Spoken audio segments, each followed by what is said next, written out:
Hello, everybody, and welcome to Rewind to Raw. It is a brand new week here at Post Wrestling, and kicking things off, it is Rewind to Raw. Typically, the biggest ask I have of any guest co-host of a given week, and doing the honors this week. You know him, you love him, former WWE writer, a longtime member of the extended Post Wrestling family. Brian Mann is here with us. Brian, how are you? I'm great. I spent my evening very well. I appreciate you having me on. Thank you so much.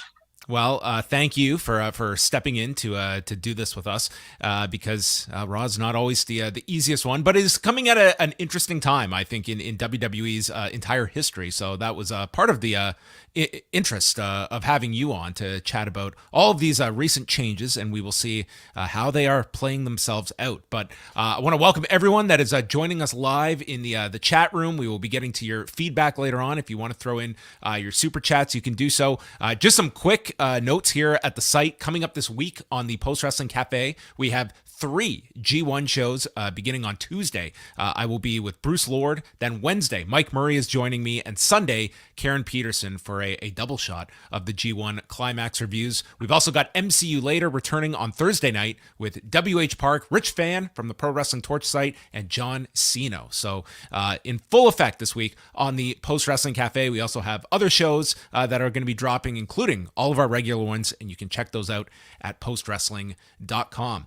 But how have you been, Brian? How has life been? And what have you been up to? I think life's been pretty great. It's a weird time for the world, but I'm pretty happy with how it's treating me personally. I haven't really been, I got to be honest, haven't been watching much of WWE lately. Mm. So this was, this was new for me. Obviously, the last time we would have spoken was it the day that Vince announced that he was there? It was the investigation. Was that, or that he was stepping away? I think we did a show the day he was stepping away. Right. Yeah, I'm trying to remember if it was the first. I think it was the initial one, right? When it was like the first Wall Street Journal story. So that would have been like mid-June. Right. And they're like, oh, he'll be on Smackdown tonight. And I remember I predicted this could be the last time we see him on WWE TV. I was off by 2 appearances, but I wasn't so far off. That's the thing that's been the craziest about this is that obviously we can say the thing with Steph when she came out and they chanted, "Thank you, Vince," was a little weird. The weirder thing to me was the fact that they did not even put an image of him on screen. And they were in the Garden 4 days later, and they're like, no, sweep this under the rug, get this out of here as quickly as you can. It is wild to think that Vince McMahon retires from WWE and they don't even put his picture on screen. It really shows you the gravity of the situation. It really does. I mean, it makes you see that just the fact that they felt secure enough to send Stephanie out there, and clearly did not have that same confidence by Monday, that other than the Roman Reigns and Paul Heyman, allusions to Vince very subtly, like Vince feels like it's just a subject we are not going to address in any way. Publicly, they will, put over Vince and his contributions, but it's very much limited to that. Like they are not going to glorify this figure on their own broadcast. And it was something to see that first Raw, the show he's going to be most associated with, and his actual name was never mentioned the week after he walks out. And I cannot say it's the wrong call that they're making either. I think that this is very much positioning this is the new WWE, and it's a post Vince world that they are moving through. And once they got through that first day where the stock took no ill effect, it's like there's optimism about a sale. There's optimism on many fronts. Vince was not this anchor. His exit, at least, wasn't that they probably always thought would be the case. Well, and honestly, I think that a little bit of that, only Vince can do this. I think it was a little bit of, myth making that he put out there. And I think that over the last couple of years, obviously we have no proof of this, but if I had to predict, I think that his instability has probably been very clear to people on the inside. And I think that if you are a member of that board, or maybe if you are talking to high up investors, I think maybe they let people know that this is not going to be an issue. This is actually for the best. Getting Vince out of here, the whole thing's not going to come tumbling down. I think that we've seen over the last couple of years, there's been a lot of very erratic decision making, and I think that I don't know. It's such an interesting situation because it is twofold, and I think with Vince not going out there that first or that final night when Steph went out and then not showing his photo, I have to say that feels like that was maybe more of a network decision of we don't want him seen. And then once this stuff comes out about the SEC investigation, where it's like, okay, no, this company cannot have any connection to this guy because now there are much larger implications of that. It isn't simply we would love, like, is Vince still the puppet master? No, he cannot have contact with these people because of ongoing federal investigations. It's a very different, this is more than just a PR sort of view now. So if you are looking at this as kind of the Vince McMahon farewell story, okay, if this were a documentary, what chapter are we on when it comes to Vince McMahon? Are we right at the end, or are there chapters to come? I think it really depends on how this investigation goes. You know, I don't think he's going to get out free and clear, but I also don't know if he's necessarily going to go on trial. I don't think it'll go that far, but maybe he gets hit with a penalty. Maybe there's some sort of, I don't know what sort of penalty they can throw his way. I think he's out of the company for good. I don't think they can bring him back after this. How about his career options beyond WWE? I mean, the guy is turning 77 in just a few weeks, right. And I mean, he is loaded with capital if he will be received in the business community. I mean, he is coming off a pretty public, I would say a pretty damaging end with the XFL, and then this is compounded on top of that. So his name is probably the most damaged we have seen it in our lifetime at this point, and that does cover a lot of ground. But the combination of those, I don't know. Yeah, I don't know what he can do. I think the XFL and everything that happened with Oliver North is very. If you are a high up figure, I think that you're not wanting to get into business with this guy. I just don't see what's next for him. I don't know what he would want to do. I don't know who would want to do it with him. I think it's just collecting a lot of money and remaining private. Maybe in a couple years, the company tries to bring him back with a Hall of Fame induction or something in 5 or 10 years. Maybe. I highly doubt it. But listen, I think it's a very small chance at this point. Yeah. I mean, sometimes it's very difficult. Like we are in the midst of a controversy, of a scenario, and it just looks like the point of no return. And sometimes the public has very short memories when it comes to that, of figures that they find very endearing. And a year from now, maybe the stink on Vince is not going to be what it is now. But it's very hard to imagine that. As I say all of this about like this Vince McMahon story, it's like if you had a documentary that Netflix had been working on, this is like an actual hell of an ending to it. If you were to actually be going through with that. Unfortunately, it looks like this Netflix documentary that they had been spending all of this time and money on probably not going to see the light of day if the reporting out there is correct. Right. Well, it sounds like with that documentary, most likely WWE had some form of final cut, something along the lines of, well, we won't allow you to use the footage. Like we won't actually sign the releases until we approve of what it is. So I think that's probably where it's at right now, is that even if Netflix, I just don't see why WWE would want that out there. Oh, they wouldn't. I mean, that's the reality, Brian, of so many of these big documentary projects, is that you want these large figures involved in order for them to sit down with you and share that story. Like they want to have that certain element of control on it, whether it's a Michael Jordan figure or Derek Jeter. I mean, that's just the reality of a lot of these big, these documentary projects, and that's going to be the level of control you give up when you're working with a WWE. Absolutely. Yeah. I think I think it's probably fair to assume that what we saw at WrestleMania this past year with Pat McAfee was maybe going to be the end of that documentary of, look at this guy, still 77 out there in the ring, WrestleMania, his greatest creation. And then all this happens. And I've said it with other figures. I think it goes true with Vince McMahon. A lot of these older figures, they've just got to know when to hang it up. If Vince McMahon 5 years ago had said, "Hey, putting Hunter in charge, going to go off into the sunset," WWE would have dedicated a year to this guy's swan song. It would have been a countdown constantly. He could have gone to the Hall of Fame. He would have gotten all the fanfare, and he would have rode off like a hero. Were you not there when they? Were you there when they did the in-ring kind of farewell of Vince with Hunter and the tears are flowing? Like, they did pretty much the passing of the torch segment, and this was 2011. That was pretty much, if I'm not mistaken, I think that was maybe a week before I started. I started at SummerSlam 2011, and part of the intrigue of that story for everyone that was backstage was pretty much, hey, this is what's going to happen. Hunter's going to take over, and we're kind of telling that story in real time.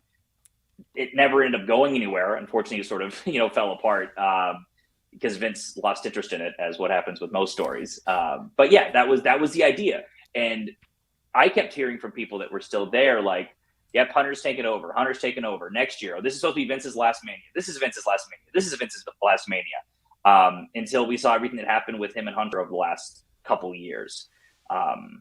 Yeah, I kind of would always say this isn't based off anything I heard, but if Hunter was anyone other than his son-in-law, Vince would have fired him years ago, because that's just what he does. We've seen him do this over and over again. Anyone that starts to kind of threaten his power inside the company, or maybe is a little more popular than him, he gets rid of them. He gets rid of people that he sees as a threat. And Hunter was just one person he couldn't get rid of. Well, one person that it looks like has been removed is John Laurinaitis. PWInsider.com was the first to report today that it appears that Laurinaitis is gone, and I think everyone saw that as a formality after he was put on administrative leave, and you had Bruce Pritchard put in that position in an interim basis, and then Paul Levesque taking it over. So no surprises there with John Laurinaitis, and that seems to be one that, I mean, that was about as slam dunk a conclusion as one was going to see coming out of the story. It was just a matter of when.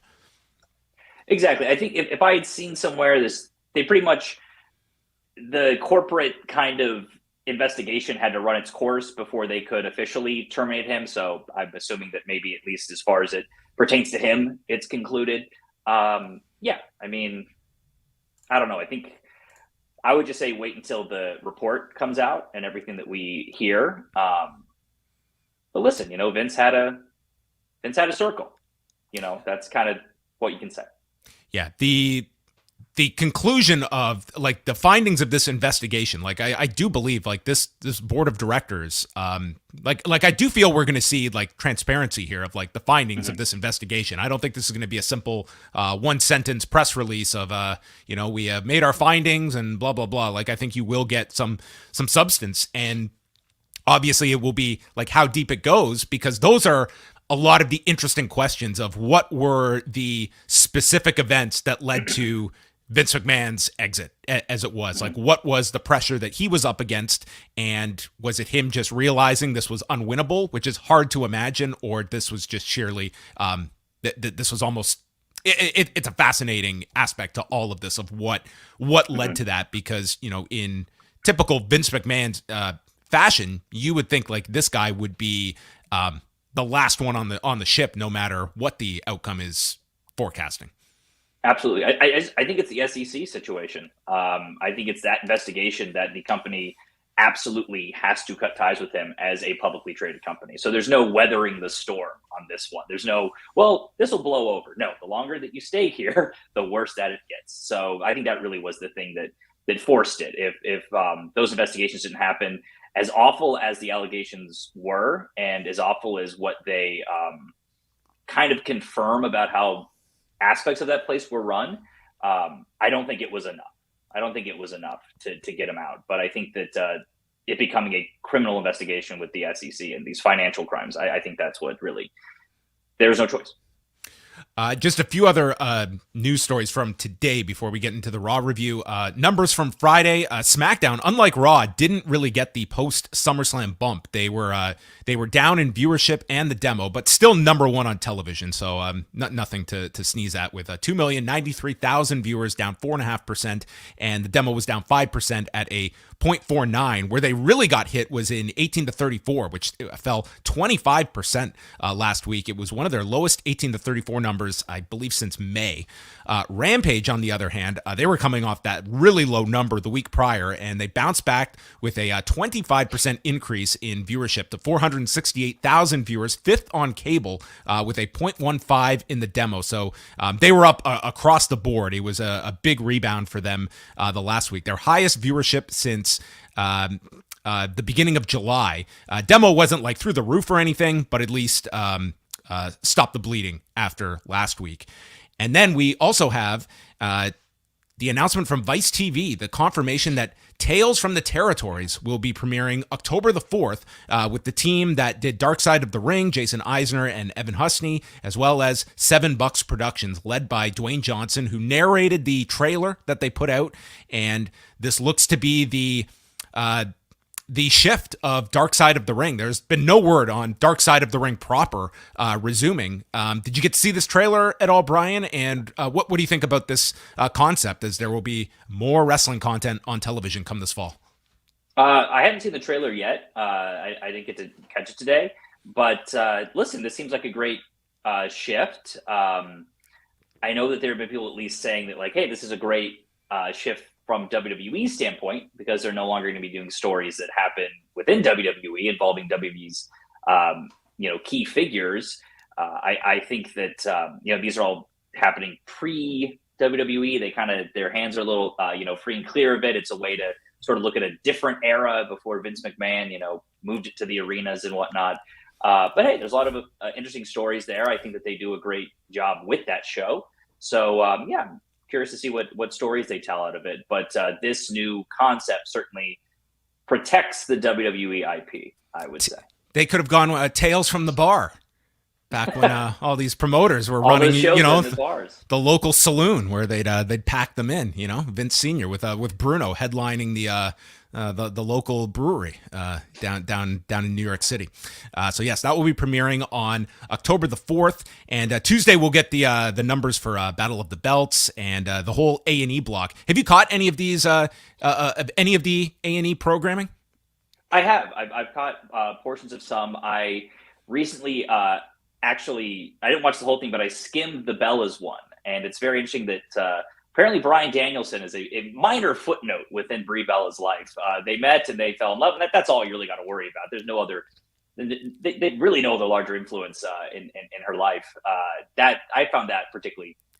It's funny because that's one I have not seen any of the Bellas one, but I've caught like bits and pieces of like the other one and several others, and it's amazing how many AEW people were given the go-ahead to do sit-downs. Like, I've seen Jim Ross on these, Paul White, Billy Gunn's going to be on this DX one this weekend. So it looks like, certain AEW talent, this was not one where they were not preventing them from doing this. I did see the Luger one on Sunday night. That was very interesting, because sometimes Way and I will joke about when WWE puts out these documentary ones and just the footage they have, because they're just rolling on everything. Like, in between interviews, they've got you mic'd. I don't know if I've ever seen someone that was more focused upon than Luger, as they're trying to talk about how difficult he was with fans and being on the road for the Lex Express, and pretty much to a person talking about how much of an ego this guy had in his active days, and then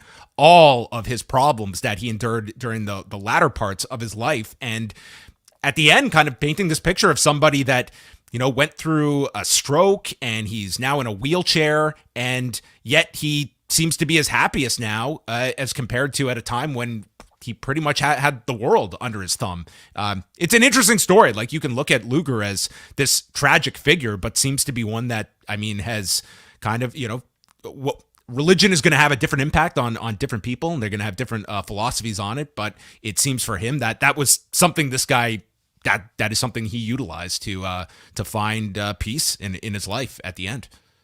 That's definitely the one that I think I'm the most interested in checking out. That is such a, there's tragedy. They go pretty hard on him. Yeah.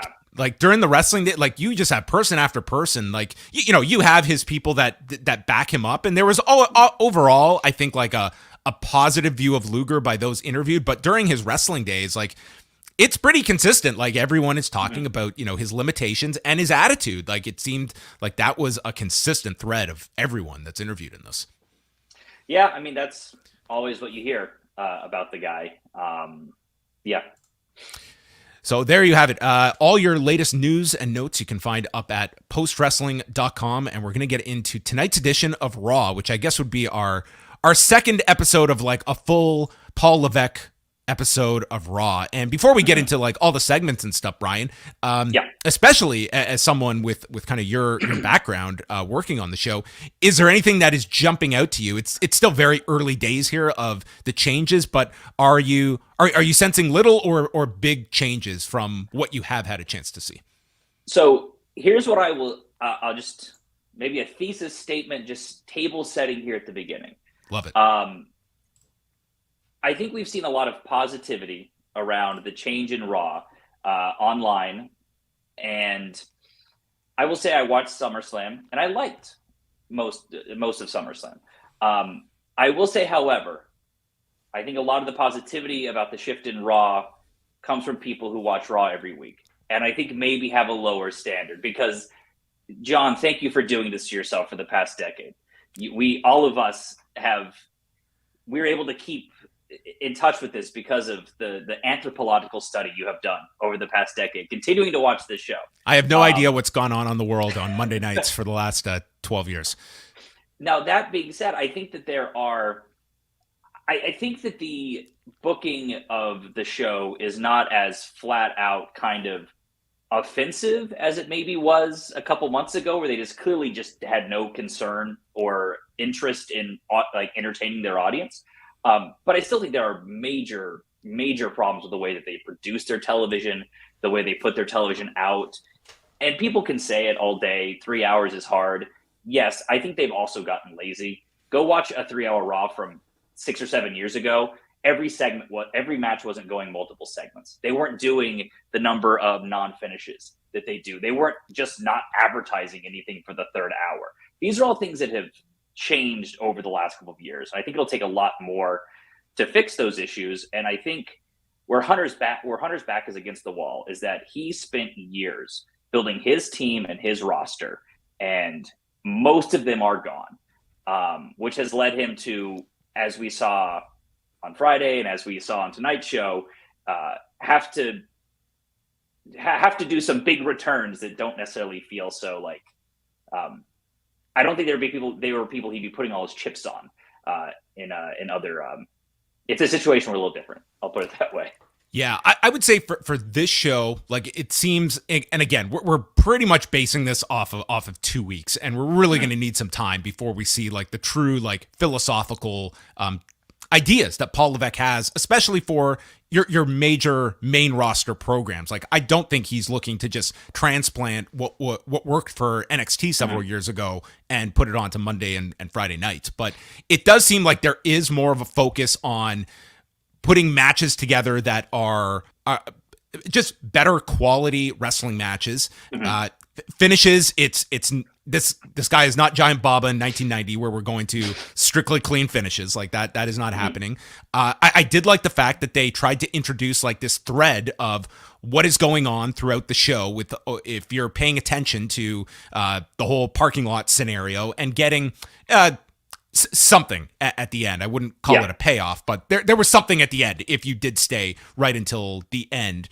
And it does seem like they are trying to at least piece together stuff for next week, setting up something for 2 weeks, which I can't remember the last time on Raw we had, hey, in 2 weeks, this match is going to be taking place. I mean, we're going back probably a decade before that long of a match was set up. So I think you are seeing little things, but I'm also not ready to draw any conclusions based off of 2 weeks of programming where, like, to your point, it's not like Paul Levesque was like slowly being, in some ways he was being groomed for this role, but then it hit a brick wall, and this has all come together very fast. You are suddenly tasked with overseeing all of the programming, all of the creative, and it's a lot on your plate that you're taking, and it's the top show on cable at the moment. Like, there is a certain level of maintaining that you have to do on top of this versus just, putting a stick of dynamite into this, pardon the pun, and blowing this up. I mean, I think if you look back, just as an example, remember that great Smackdown that happened because everyone was stuck in Saudi Arabia and Hunter had to throw together a show in a couple of hours, and they brought up the NXT roster, and it was such a fun, fresh, exciting show because he could bring up the Undisputed. What was their name back then? The Undisputed Era. That's yes. it. And you had a lot of tools that were just Cole versus Daniel Bryan on like no bill. But he can't necessarily do that now. He doesn't have there's not that lever to pull. So I think giving him a little bit of credit there, at least he's not going into battle with the team that he prepared to do this with.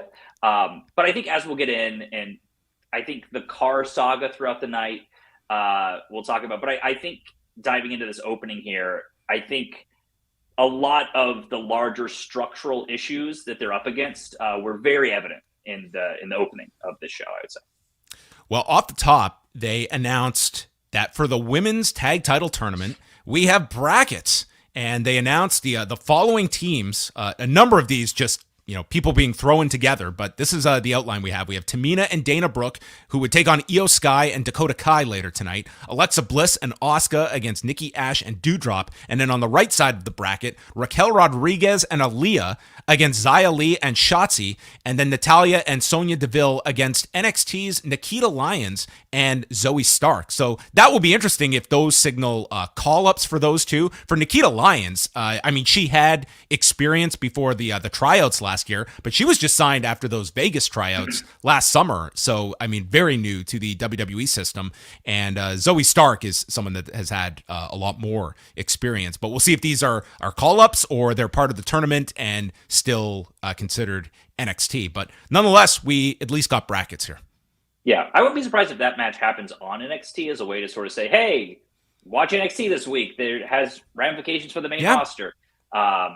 And then maybe they shoot an angle that leads into some sort of story on NXT. But it would be interesting if they brought those two up. But time will tell. Bayley, Sky, and Kai come out. These three do need some kind of a name here. They need a name.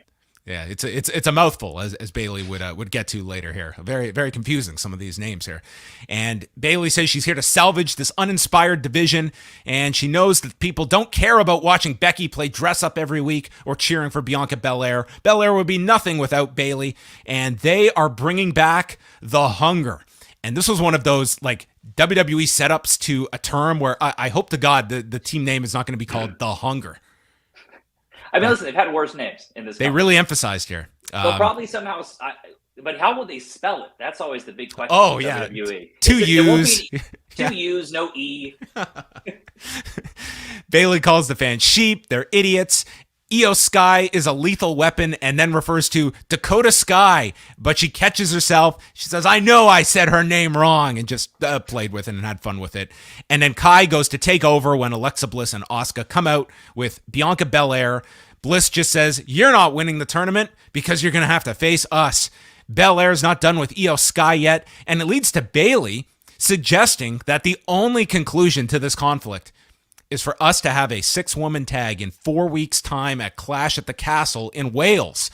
I was like, okay, that is an option. And Belair accepts. She's like, yes, let's do it in 4 weeks' time. And then we had a big brawl. They went into the crowd and peaked with Alexa Bliss coming off the barricade with a high cross. But this was I cannot say for certain that they were sweetening this crowd, but WWE certainly not getting the benefit of the doubt for me, and there certainly felt to me like they were just riding some of the sweetening on this show in certain parts, which you do this long enough, you're going to get that skepticism. Yeah, just that constant cricket sound that seems to be happening. Yeah, and there were times like organically this crowd like got up for stuff in the show, but it also felt like there's no way this crowd is reacting to this extent for just these very, very basic lines. Right. I think part of I think on paper, you can look at this segment and say, okay, I see what this is. And ending with the brawl was a little bit more heated than I think these segments can kind of get sometimes. But the problem is that everything, at least for me right now in WWE programming, feels so phony and staged, and it doesn't feel lived in. And listen, we know this is fake. Every TV show you watch, it's all fake. When you watch a Marvel movie, it's fake. However, the people putting the story together try to do certain things to help you suspend your disbelief. And WWE just doesn't do that. The language isn't real. The delivery is pretty bad. The scripting, the production, it's very tough to actually buy in to what's happening. So this person says their line, and then this person says their line, and they fight because the paper told them to fight.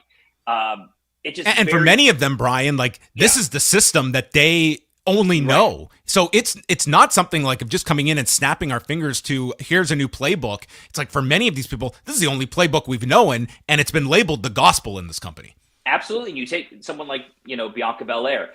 How many times has she cut an unscripted promo? Really? How many times has she done that? And I think another thing that when it comes to WWE developmental that's not great is that they're being taught how to deliver scripted promos. Who's teaching them how to deliver scripted promos? People who spent their entire career never delivering scripted promos. They bring in acting teachers for a couple of days, but what? How is Terry Taylor's going to tell you how to deliver a script? The guy never delivered a script. Road Dogg. Road Dogg was not handed scripts back in his day. I think unfortunately the performers are kind of set up to fail. But even if Hunter were to say, okay, here's your bullet points, go out there. Is that going to really do them much good? I think Bayley is very good. She has great delivery, but it felt like she was also very scripted, probably because she was with two people that needed that scripting and needed those bullet points to kind of get there. Again, it's nothing against the performers themselves. It's just, unfortunately, it's what this system is and the structure and how they've trained these people up to perform on television. Yeah, it'll be something interesting to watch if it's so much of the system too is catered towards that kind of scripted nature. I mean, it's kind of like the backbone of this writing staff is that that's a huge function of what the weekly obligations are as well. Seth Rollins and Angelo Dawkins is our first match. The Street Profits are out in Cleveland Cavaliers colors, and Rollins misses the stomp immediately. And there's a cartwheel drop kick by Dawkins, and then Ford distracts, and this leads to this huge pounce by Dawkins, flying Rollins over the desk. Ford, after the break, gets upset. He grabs a chair, and it leads to him being ejected by the referee. Dawkins hits this incredible tope con hero with incredible height, silencer for a 2 count, then hits a sky high for a big near fall after avoiding several stomps, and then Dawkins is sent into the steps, and Rollins misses yet another stomp, drives Dawkins' shoulder into the mat where he hits the pedigree, and that is the ultimate win for Seth Rollins, and hits another stomp after the win when Ford runs down, sending Rollins out. I thought Dawkins looked great in this match. I thought this... I actually preferred this over the Ford match from last week. I think Angelo Dawkins, you can see he has really gotten himself into peak condition, and this was a really fun TV match, I thought, and really great for Dawkins. Yeah, I mean, it sounds like with Riddle maybe coming back next week, it feels like maybe this thing between Rollins and the Street Profits is over, and hopefully this can be used as motivation for whatever happens next for the Street Profits, because I think there's so much with both those guys, and I'm ready for them to start telling a story with them. Let's really shoot some angles. Let's really do some stuff here, because I think there's a lot there. I think they just have to give the audience something to sink their teeth into. Yeah, and I think we're way past the point of being overly concerned about Dawkins' fate. This to me is somebody that is ready for if this split happens, that he looks like he is primed himself for to be ready when they split up this team. The Mysterios are with Edge in the locker room, and Edge tells them that he has their back tonight, and he tells Dominic that last week when he speared him, it was just an accident, and Dominic is just staring a hole into Edge, and then shoves him, and Ray steps in, insisting it was an accident, and tells Dominic, I've known this man for 20 years, and Dominic shoots back, you've known me for 25, and Dominic can't believe that Ray is taking Edge's side, and off storms Dominic. leaving the locker room. And God knows where he ran into Rhea Ripley somewhere, but we would see Dominic later on. I will give. They're telling a story, which I appreciate. Yep. It's time for Dom to do this turn. We need it, and I don't want him to turn and join the Judgment Day because I don't think that sets him up for success. In my dream world, Logan Paul is a heel, and Dom turns to be with Logan Paul because he's young and cool. You know, when I think of the Dominic Mysterio character, what 23-year-old wants to be on the road with their dad? It's like, you made me famous and you put me on TV in like the least appealing way possible. It's time for Dominic. He's got to, the Eddie Heat spots. I don't need that anymore. Let's get this guy just being a real dick to his dad. That's what everything's been set up for here. Him and Rhea. That's the pairing. These two. Hey, if Rhea leaves Judgment Day, then okay. I just don't want him to be a part of that. We get a Smackdown promo, so this week we'll get a follow-up on Karrion Kross and then Gunther versus Shinsuke Nakamura.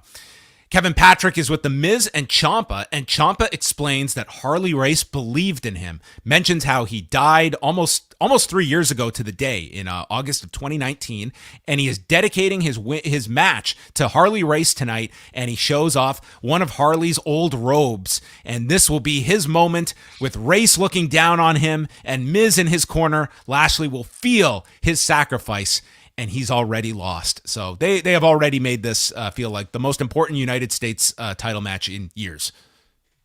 Yeah, and also, I don't know. I feel we'll get into the result when we get to the. But no, Ciampa was great here. Ciampa is someone you can probably had bullet points, but he is a guy that clearly Triple H believes in. It's one of the few Triple H guys that are still around, and I think that you watch this show. And it's clear who's being set up for something big down the line. I think Ciampa, I think Owens, I think that these are people that it's fair to say that Hunter wants to get positioned. Because like you said, it's not going to change overnight. Maybe it's Hunter's really looking, okay, 2 months down the line, we're going to do a proper rebrand. We're going to try to bring people back. And I think it's positioning these people. And clearly Ciampa is one that he feels he has a lot of trust in. Ezekiel against Kevin Owens. So this is kind of revisiting this feud that's just been going on forever, although they've kind of taken a pause with Kevin gone for most of the last month plus. And Owens just charges him at the bell, throws him into the post, into the desk, and then an apron bomb. And the referee is calling for help. We never get an ending to the match. It only goes a couple of seconds. And they explain that Owens has snapped. The officials are out. They take Ezekiel out on a stretcher. And this was more so just a big angle with Kevin Owens. And I wonder what this means for the future of the Ezekiel character on top of it. It was a serious injury angle. And your takeaway from here was Kevin Owens being primed for something significant and moving on from this with Ezekiel. Yeah, I mean, everything I just said about Ciampa, I would maybe say the opposite about in terms of it doesn't seem like Ezekiel is someone that Hunter is that interested in protecting or making this a long-term project. So maybe he's he'll rest up until his beard grows back a little bit more. Balor and Priest come out, and they state that Edge and the Mysterios can't be on the same page, and Judgment Day are not afraid of anyone. Fear isn't real. It's a product of your imagination, but danger is real. And Rey is going to find out that Balor is danger. And then Damian takes over and says that they're going to be in Toronto in 2 weeks, and Edge hasn't wrestled on Raw in Toronto in what? 12 years, as Damian was clearly just, perusing Cage Match before, because everyone knows off the top of their head that Edge last wrestled on Raw in Toronto in May of 2010 against Christian.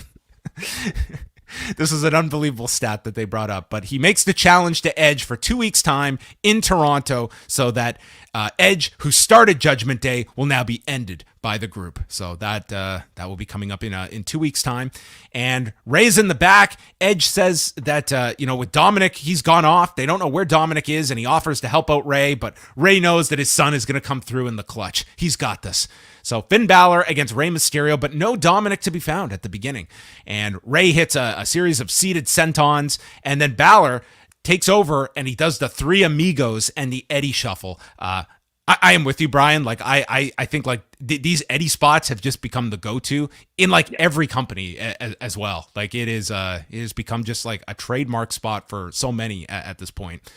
There's a wheelbarrow into a bulldog by Ray, and then the 619 misses, but instead he hits Priest, and this allows Balor to ram Ray into the post. We saw a sunset bomb sending Balor into the barricade, and then with the referee distracted, Priest trips up Ray on the edge of the apron, and this prompts Edge to come down, attacking Priest and taking him through the crowd and out of here. So that was Edge's night for the whole 3-hour Raw. He did 2 backstage promos and a brawl with Damian Priest. So that was that. And then we see a code red from Ray for a 2 count. 619 is cut off, and after missing the coup de grace, Rhea Ripley comes out with a bloody Dominic, and dude, this guy is barely conscious as he is just dropped onto the entrance area, and this distracts Ray and is hit with 1916 and the coup de grace, with giving Finn Balor the victory. So a lot to this, storyline wise and match wise, and time wise. Yes, it's worth saying this was what, half an hour of the show. It was like 2 segments and more if you're including 3 segments. Because you had the promo at the beginning, and then they went to a break after that. Then we went backstage. Yeah, this probably took up close to a half hour of the show. Yeah. If you're a fan of The Office, this was the length of an episode of The Office. I love your analogies. The like bring it down to earth for everybody. I wanted like. That the 12-year thing was so funny because it wasn't like Damian said it with like such belief that he is obsessed with his former mentor where he says, "You have not wrestled in Toronto in 12 years. He said, "What's it been? About 12 years?" They couldn't have scripted to say it's been over a decade, which is what you would say. You wouldn't like, say a decade. But I think that, this was for me really indicative of what's the issue with the 3-hour Raw now. Ray and Finn Balor should feel special. It should be exciting. But when you send them out and it's not have an exciting match, it's still 3 segments. And listen, I'm not knocking them. I mean, they had a perfectly fine, safe match. But I, as an audience member, was really starting to, question what else was on television at this moment. This was also the segment where my DVR caught up, so maybe that was part of how I was feeling as well. Yes, I got your update of oh no, I'm live. When you're live at 9:25, 9:30, it's tough. I tried my best to give you my strategy tips, but yeah. So but listen, we didn't see Dom get beat up, so hopefully. That's right. He came out. You never saw the actual attack by Rhea Ripley, so that could play itself out in the weeks to come. Sarah Schreiber is with Dana Brooke and Tamina, but more importantly, this was the first time under the Paul Levesque regime that the 24/7 title has been seen. And Dana wants to enter this tournament to become a double champion, and Tamina's been one of her biggest challenges for the 24/7 title. Bayley and company walk in. They're not interested in her belt, nor is anyone else. And Bayley mentions being the first women's tag team champion. And Tamina is going to take them out in the tournament. Sky just says, "I don't like you." And that was our setup here. Is the 24/7 title on borrowed time, Brian? I don't know. It maybe this is just, I had to forget who said it on, but it feels like maybe over on SmackDown they're setting up that like Sami Zayn's going to get it.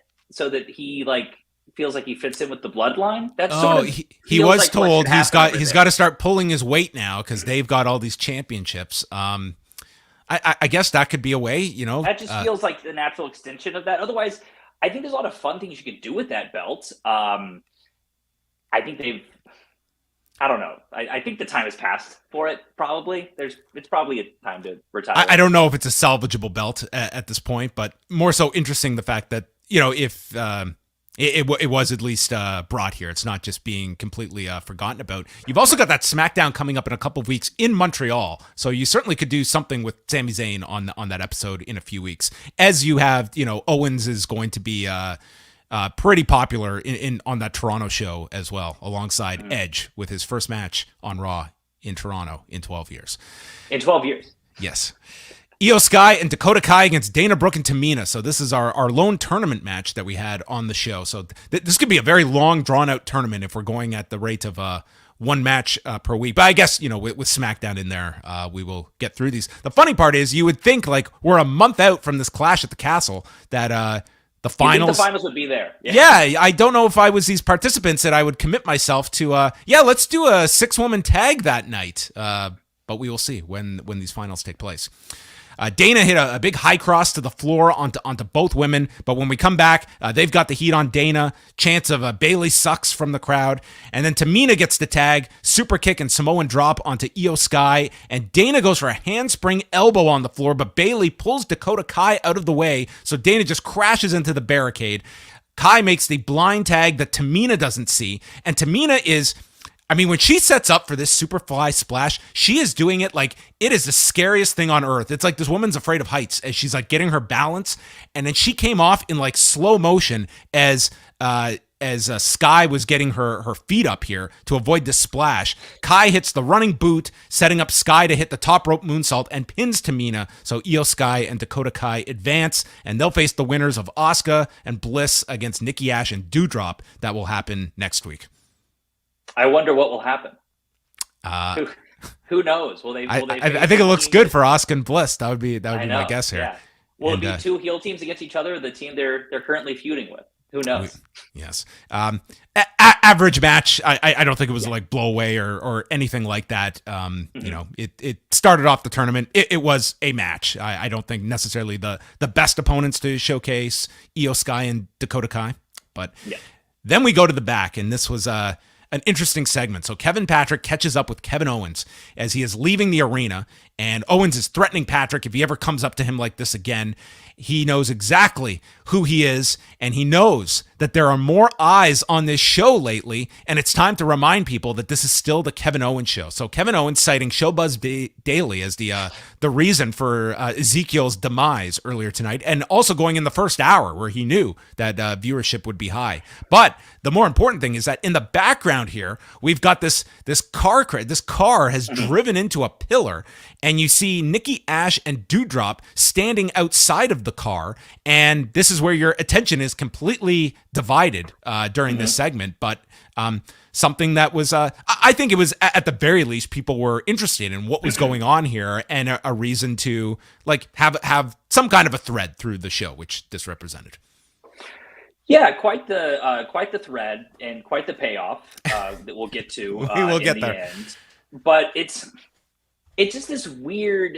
And again, I know that this is the company is in this weird spot and like it's this weird structure, but we trust our audience enough to follow this kind of subtle story in the background that we're not directly calling attention to. However, we feel like we have to hold your hand on every other thing. And we also don't think that you will mind if we throw an hour of commercials and video packages at you. It's a very interesting kind of dichotomy that they have with their audience.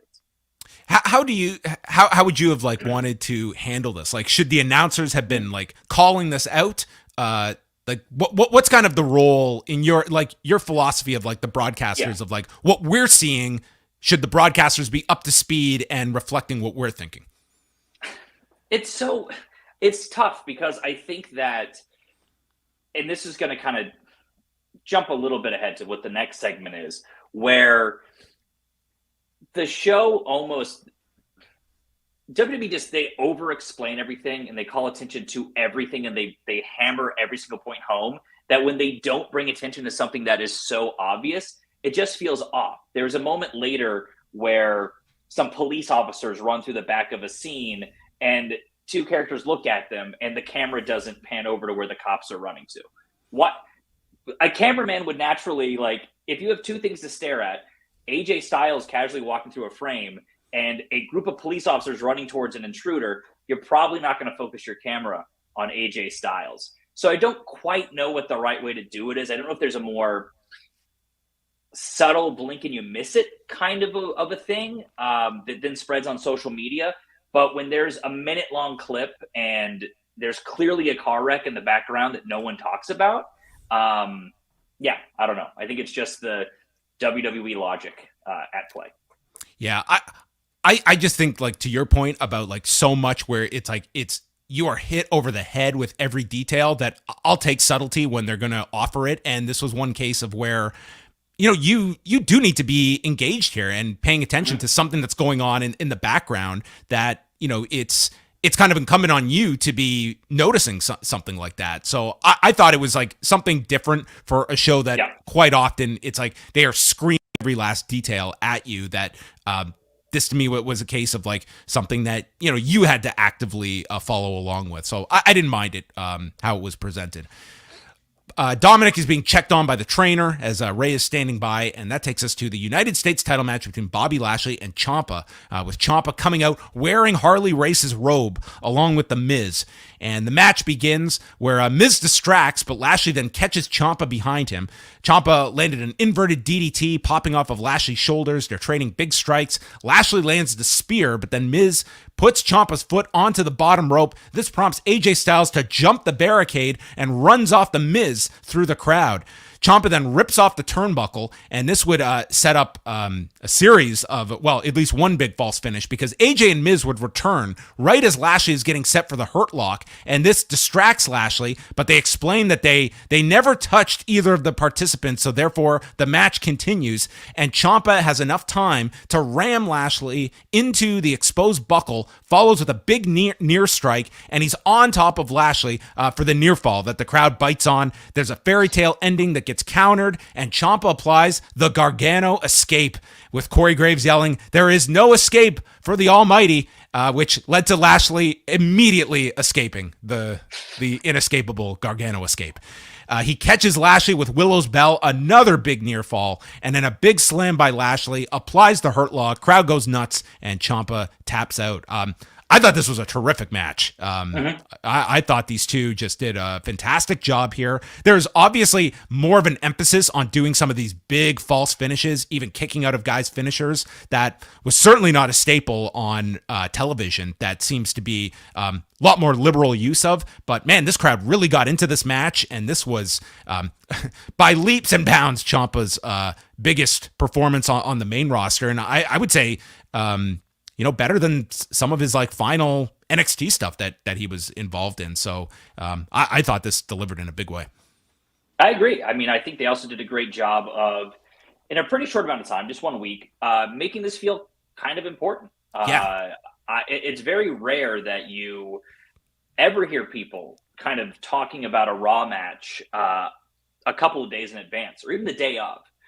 It's something you see a little bit more with Dynamite sometimes, where like the card is you kind of know every match that's going to be on Dynamite going into it, and people early in the day are sort of talking about, oh wow, this match or that, and Raw doesn't really do that often. And this was one that was established last week.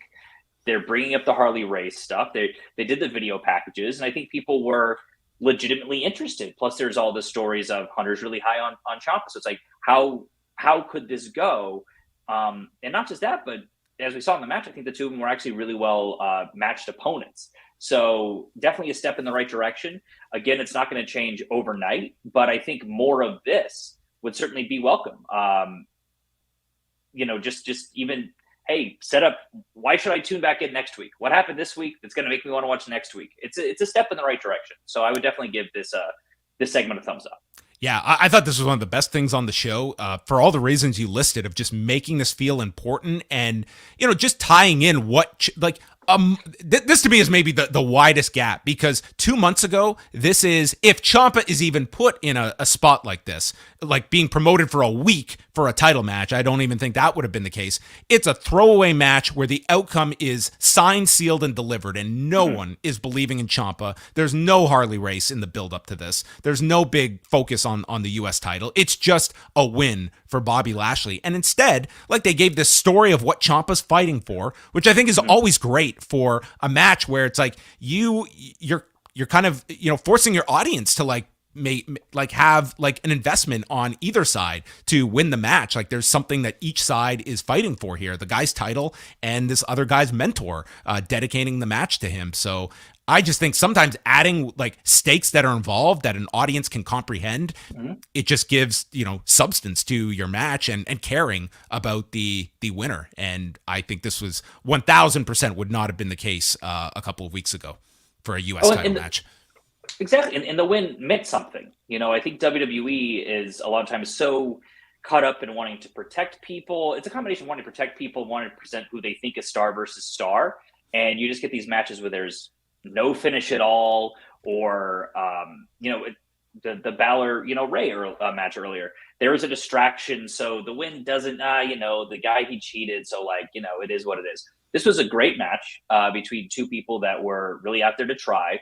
And when Lashley won, it felt earned. It felt like it advanced the story in some way. And listen, if we're going to get to almost kind of like an open challenge sort of situation with Lashley, where he gets to have a lot of great matches with smaller opponents that showcase what he's really good at, while exposing some younger talent, while we, not younger, but just fresher talent. And then we eventually get to a place where someone defeats him.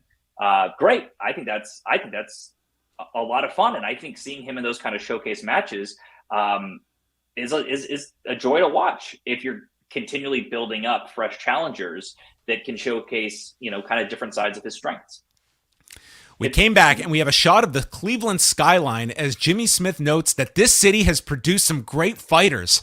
For example, The Miz. As they cut to The Miz and AJ brawling in the back during the break. I howled at this line. He said it so naturally, like he wasn't even saying it tongue in cheek. I think it's also worth noting that, so this was the beginning of the third hour. And I think it's fair to say that Lashley and Ciampa was the main event of this show, because from 10 o'clock on, there was nothing advertised. Everything that had been set up earlier in the show, the U.S. title match, Balor, Mysterio, the first round of the women's tag title tournament, all happened in the first 2 hours. I think this company they were pretty much telling you, turn off this show now. There is nothing to watch from this point on. It was oddly deliberate that they didn't even at least float the idea of maybe something will happen in the third hour you should watch. Everything they advertised was done at 10. Clearly, you were focusing on The Office when they had Omos walking in the back with MVP with coming up next. So there you go. It felt like Hunter, backstage, was like, okay, 10 to 11, whatever you guys want to do. I'm leaving the building a little bit early. Oh, Omos wants to walk the ring? Great, cool. Go out there, have a match. So Omos took on the tandem of Andrea Gurcio, who is a independent wrestler, Mambo Italiano, who's actually one of his trainers was Lance Storm, so he's been wrestling a while, and Spencer Slade, who has been he's an international wrestling cartel guy that's been wrestling for a few years. He was the one with the headgear on. So Omos just ran through these guys, flattened Slade, and then a tree slam onto Andrea in a minute 43. So it was just a destruction by Omos. And this is one guy, Brian, that I'm very interested to see what the future is like for Omos. Can you get around just the big monster that destroys everybody? Like how far you can go with an Omos? He'll be an interesting one to watch because this is the first time he has not been on for several weeks. Yeah, I was curious to see if he would be on again. And when I saw him, I was pleasantly surprised. Yeah, it's a big question. I think we've kind of seen him in singles matches. You've kind of already done the tag title run with him. So yeah, it's kind of a big question mark what you do with the guy. I still am more of the opinion that he would be better just as someone's manager, someone's heater. I think he can go a lot farther in that role. But hey, I think pairing him with MVP is a good step in the right direction. Next week, we're going to get a health update with an exclusive interview from Riddle. I'm glad they emphasized exclusive. Like AEW don't have the rights to this interview. It's like WWE is going to get the exclusive next week. Kevin Patrick is with Rollins, who makes fun of Riddle. He's going to just deliver his usual message next week, and he is the gatekeeper of this industry. Riddle flushes his potential down the toilet, and if you don't believe me, then ask Dana White. He thinks Riddle's going to come and retire next week, or Seth is just going to have to Cody Rhodes his ass out the door, and Rollins is also going to have something to say next week. So there you have it. A fine promo from Rollins. Where are you at on this Rollins character? I was kind of down on it for a while, but I think the guy has really. I think he's kind of found the character more now that he certainly has that confidence about it. I could do without like the cackling and all that, but I think it's such a staple, and I don't know if I'm in the majority of people that dislike it. I mean, I think Rollins is a fantastic performer. I also, my assumption with the Rollins character has always been that he found out what Vince McMahon wanted to do, because for the longest time, this show really was being made for an audience of one. And for a lot of the heels on the show, it feels like their entire characters begins and ends at being annoying. That's it. That's their whole purpose for being, is just being annoying, which is, you find a lot of success. Like if you can find that, like I think there's ones that are kind of keen. Like if you look at a Sami Zayn, a Seth Rollins, a Miz, like they have found like what works, and it's been very effective for them. But I even think with some of those people, they have a character, they have a personality, they have motivations, they have weaknesses. The Seth, it's just, he's annoying. That's the entire personality. I don't know exactly. What are his motivations? Why does he act this way? What's he's got his catchphrases and he's annoying. So my hope is that under the new regime and with Hunter, who clearly believes in Rollins a lot, that we can start to flesh this character out a little bit more. Let's add some more shades. Let's figure out what his motivations are for things, what makes him act the way that he does. Because I think he is such a fantastic performer. And I think it's time to be able to tell like richer stories with him, rather than just, I don't like Rollins, I don't like Riddle, and I'm going to laugh about it, because that's very limiting from a storytelling standpoint. Well, I would say that goes verbatim with Riddle, and it seems like they're almost calling it out now that this guy has become this caricature. And if you heard the promo he cut at SummerSlam, it did seem like they are trying to kind of get that aspect of his character out and flesh him out some more. And the fact that Rollins is calling him out for like his repetitive, same promo he cuts all the time, kind of indicates that's where they want to take Riddle into more of a serious direction, which the character does need, I think, for the long term. I think both of them need it. And honestly, I think these two could really benefit from having a really nice long-term story, which it kind of feels like they're doing by purposefully holding off this match from SummerSlam. They don't want to just be, we'll be through the scene together in 2 weeks and we're doing the match. They want to tell a real longer-term story with these two. I think they're both so incredibly talented. Hopefully this allows them to raise both their games up, and they come out of this feud, both of them a little bit more serious, because I think they're both fantastic talents. Chad Gable and Dolph Ziggler, Cleveland's own Dolph Ziggler, comes out, and we start this off, and they're just having a wrestling contest here, with Ziggler getting the best of the Olympian. And Ziggler, I like the fact that they were trying something very different, but I think this tells you, like, this crowd was not into this at all at the beginning. Like, it was just, they're trained, I think, for not this kind of style of match, and big stars. And even with the hometown guy in Ziggler here, it was like, it took a while. And then they kind of evolved the match into more of your traditional pro wrestling WWE presentation. Gable hitting the American Automatic, the Chaos Theory, and then missing a moonsault off the top. And then he just goes to town on Ziggler's ankle, repeatedly applying this ankle lock, and Ziggler trying to break free. At one point, his ankle gives out as he tries to set up for a super kick. There's a power bomb by Gable, goes back to the ankle lock, angle slam, but Ziggler lands on his feet, landing the super kick, and he pins Gable in his hometown in 6:33. So a new era here on Raw, where the hometown guy gets the win, and then he escapes Otis's attack while still selling the ankle. Yeah, it's the third hour. That's kind of... They didn't prepare you for this one. We didn't get any announcement about this ahead of time, but which really tells you a lot when they don't tell you this match is coming up later in the show. Yeah, it felt like this crowd was tired here, even with like Ziggler. But I think that also tells you like where Ziggler is on the pecking order. And this is, you're going to see audiences like they react to stars, and late in the show, it's like this didn't have them on their feet. Next week, we get promos from both sets of teams for the women's tag title tournament. We hear first from Nikki and Doudrop, and then Bliss and Asuka, and they're cutting their promo in the haunted parking lot, because in the backdrop, we see all of the security and what they're dealing with, and then Bayley and company, who, that's what I'm calling them, Bayley and company from now on. They interrupt Bliss and Asuka as security runs past them, and then I guess Aaron Sorkin is directing this, because we got like the walk and talk here with Bayley as AJ passes them here. Thought though the West Wing was on here, as he was like, "What, we have all these ships crossing through the night, all these different characters that are interacting."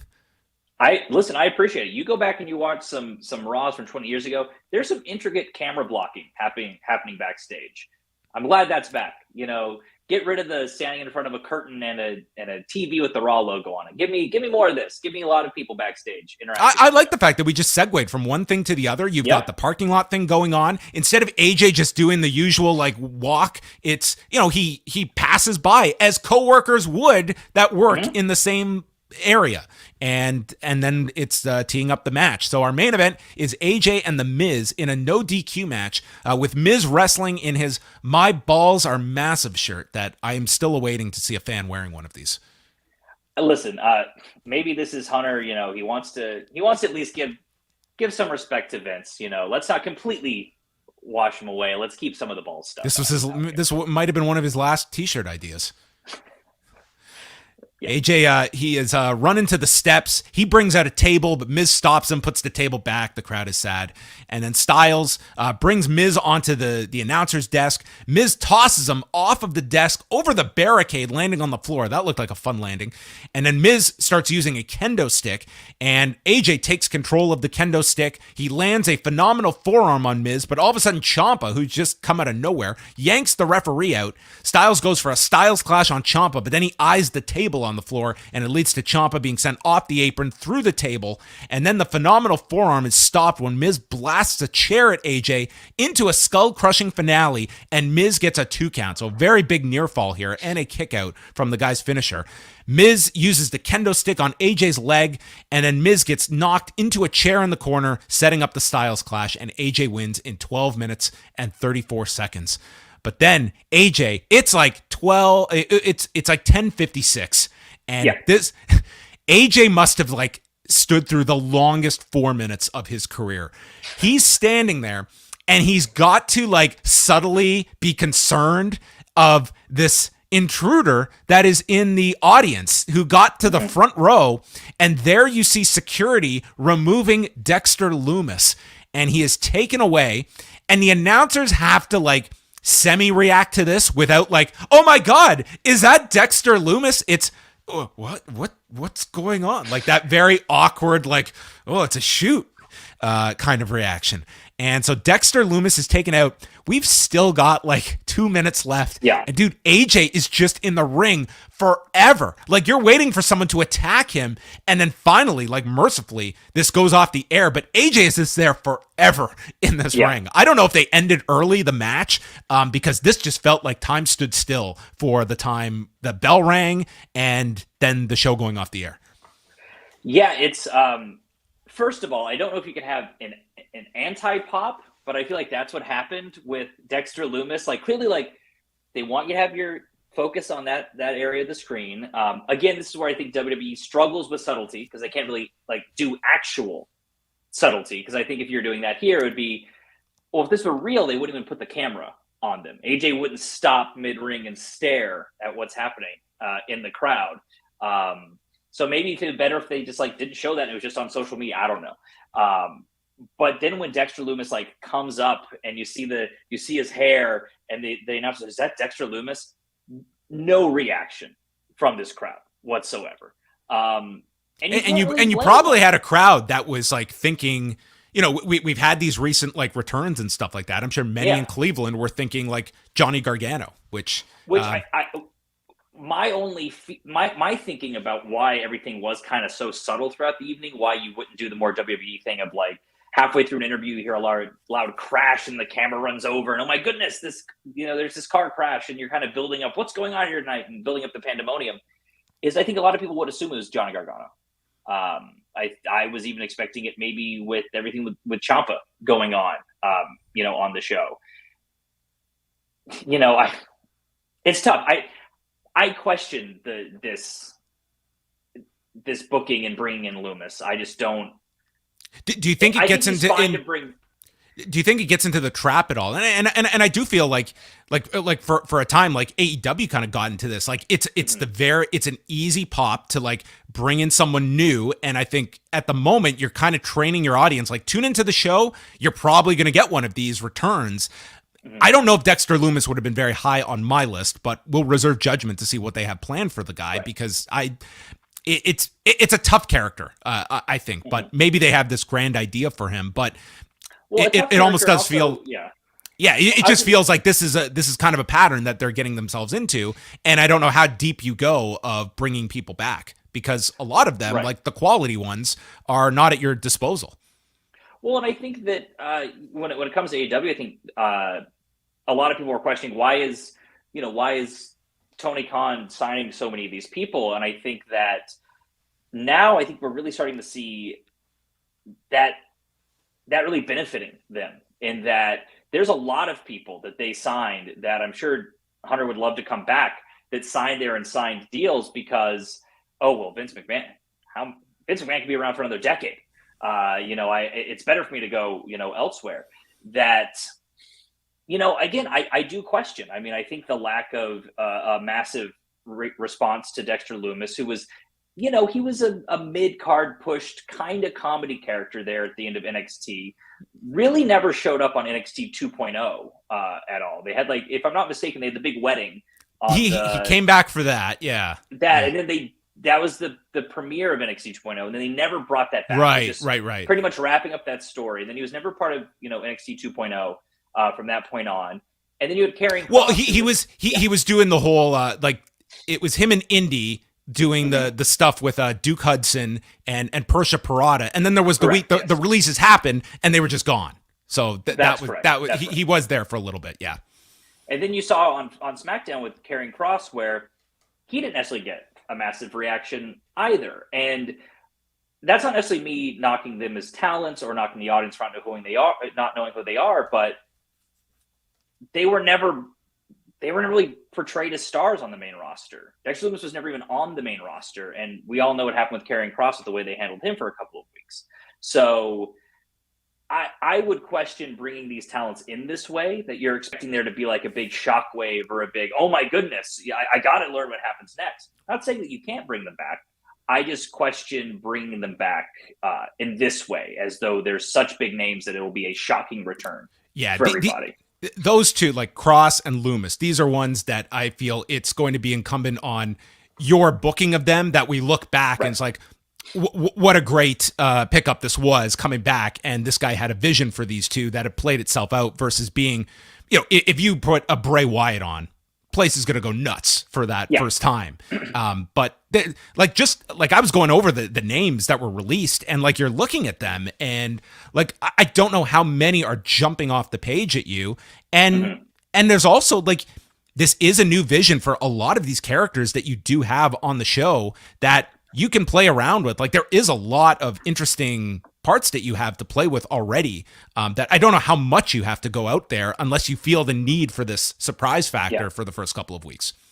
And I think both of these talents as well would have benefited from more of a rollout, in a reintroduction to the audience, where people can sort of build up some excitement for them. I think just they're here again is not, especially doing it back-to-back shows as well, I would say. All right. Well, there you go. That was Raw. I do have to say that I do like, certain changes that we have seen. Like, I have found it to be, I feel it's a much more smoother show to get through.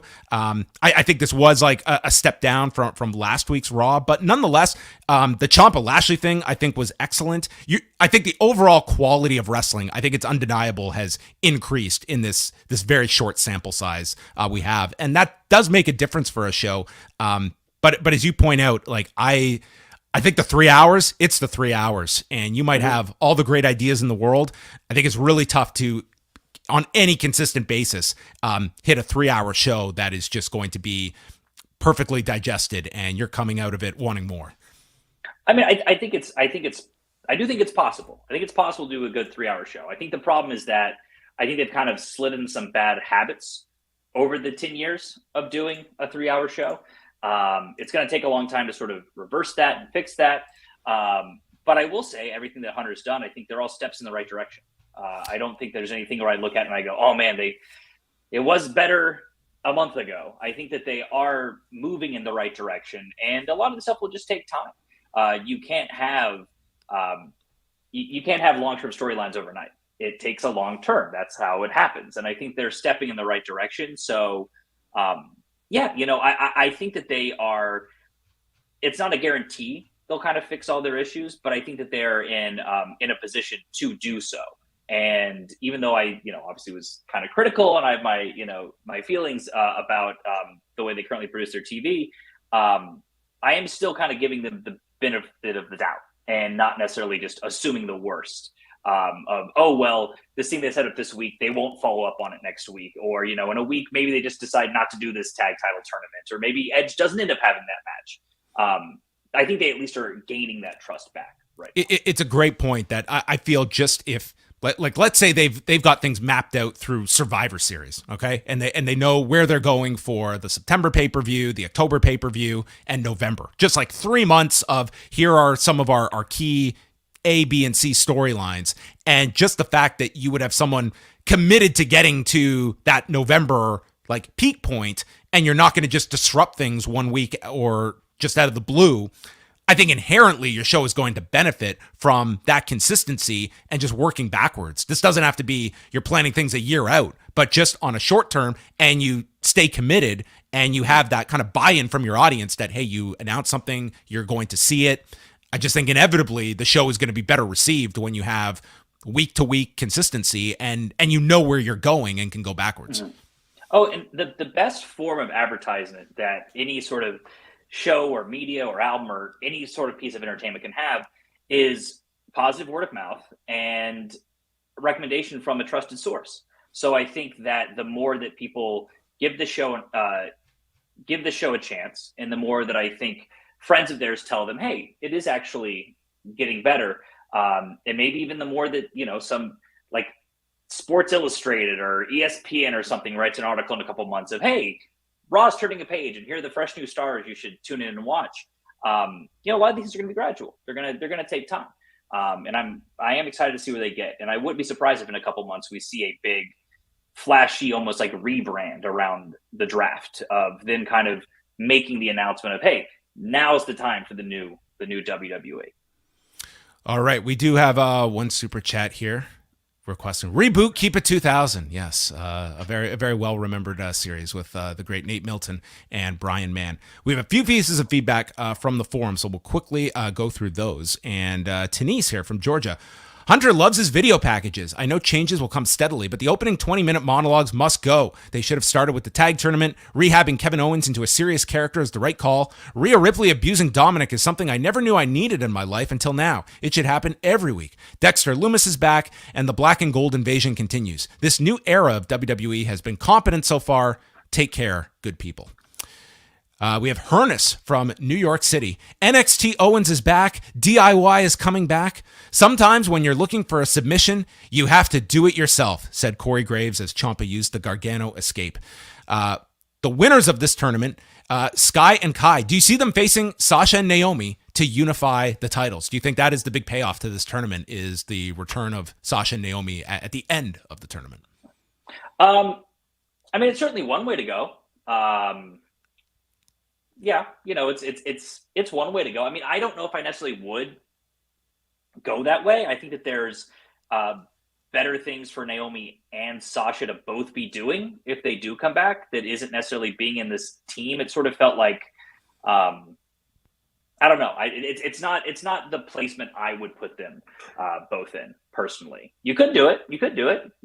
They technically never dropped the belts. It's a direction you could go.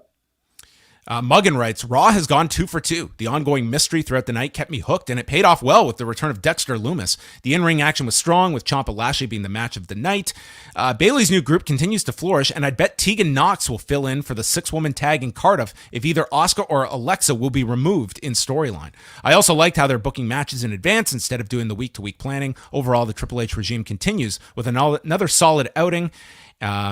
And then the last one here is from Nas, who says, if this show ended with the United States title match, this would have been a really good show. The third hour really brought the show down. Ciampa's promo was so good, he really won the lottery with Vince going. Kevin Owens matters once again. While I applaud them for trying to big up the women's tag, but other than Dakota and Io, no one cares for any of these teams. Another enjoyable show, very optimistic for the coming weeks. And I think that sentiment is with most people. I think there's an optimism that you can't ride forever, but I would say, like, thus far, I think there's been enough that people have a reason to continue that optimism with a program that has been, it has been very tough on its fan base for a long amount of time. And now for the first time in their lifetime, they're seeing it in someone else's vision. But again, we are 2 weeks in, and I think it's ridiculous expectations that also come with that. Absolutely. And I mean, I know that I might have been a little more negative on a lot of things on this show, but it's, listen, I'm trying to be here and speak for the 3 million people that stopped watching the show over the last 5 years. And I don't think that just because, hey, some of the booking is a little bit better than it was a month ago.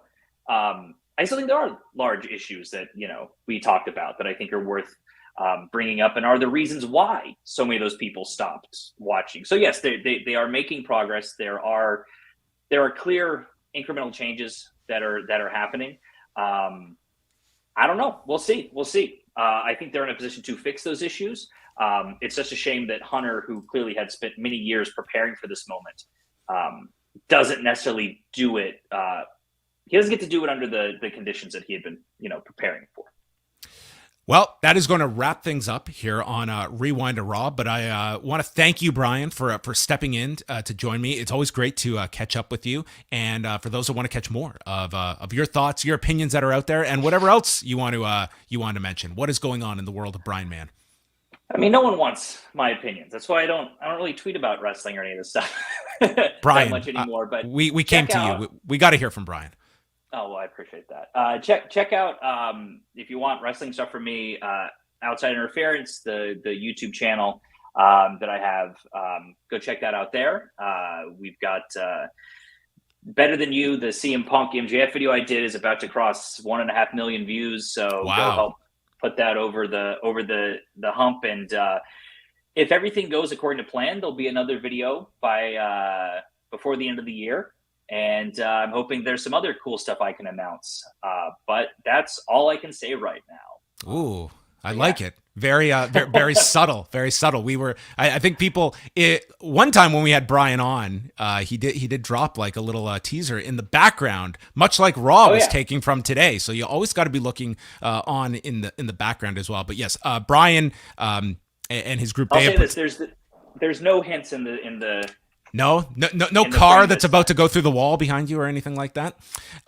But yes, if you have not checked out the Punk and MJF video, the series chronicling the Kenny Omega Hangman Page program, very, very well received as the numbers I'm sure indicate. A viral sensation is one Brian Mann, and it's always great when we get a chance to chat with him for a bit. I will be back on Tuesday, G1 Climax podcast. Bruce Lord will be with me, so look out for that Tuesday afternoon for members at postwrestlingcafe.com. You can follow Brian at BrianMaxMann on Twitter, and I'm sure we will do this again sometime. Brian, thank you so much. Thanks to all of you in the chat room and for downloading the show, and that will conclude Rewind.